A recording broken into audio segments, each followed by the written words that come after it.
Я персона нон-грата на Украине, но здесь не Украина, здесь Новороссия. И было так приятненько, что я здесь персона не нон-грата. Иван Охлобыстин представил свой новый фильм «ERA Sun» гражданам Донецкой Народной Республики. Собравшиеся в кинотеатре «Звездочка» первым увидят эту картину, так что, по словам самого Ивана Ивановича, сегодняшний показ – мировая премьера.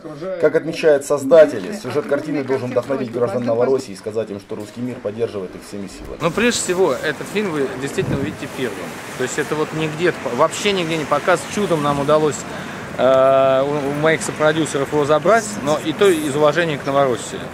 То есть это будет реально премьера, всемирная премьера. И что любопытно, что там же голливудские звезды. Я не знаю, что с ними сделают в Америке за это.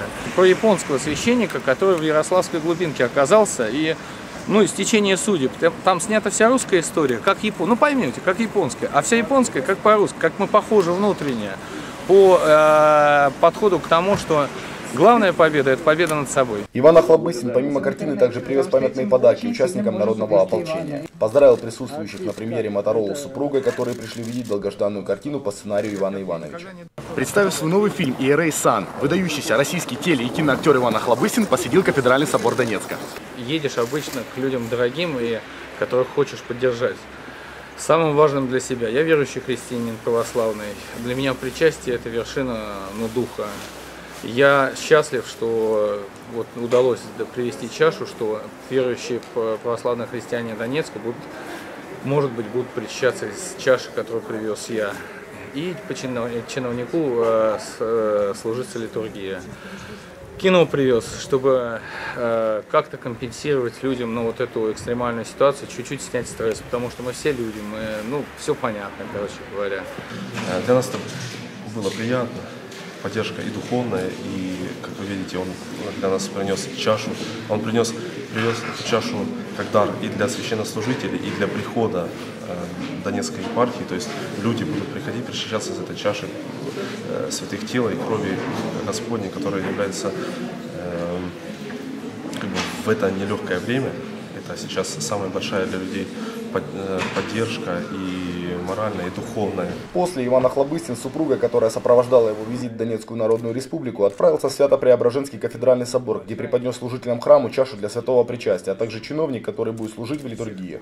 Конечно, кроме посещения святого храма, что хотелось, и кино, это слишком мало я сделал. Я себя буду корить за это, но я буду гордиться, что это было в моей жизни. Я буду всячески стараться поддерживать Новороссию, людей Новороссии, в медиа, среди своей аудитории, то есть убеждать людей, что...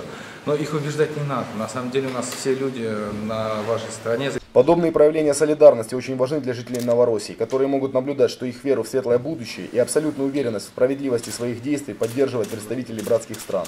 Иван Охлобыстин не раз высказывал свое лояльное отношение к новообразованному государству, и его приезд дает повод лишний раз восхититься самодостаточностью гостя, который не боится осуждения со стороны фашистских прозападных стран. У каждой нации есть своя национальная идея. К сожалению, в болезненном своем пике она сводится к мировому господству.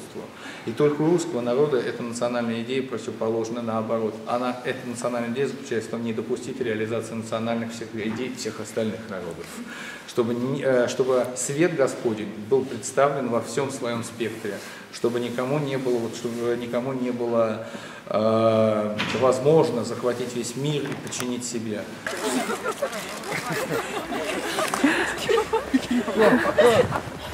Удачи! Дмитрий Подорожник, Дмитрий Русский, специально для Новороссия ТВ.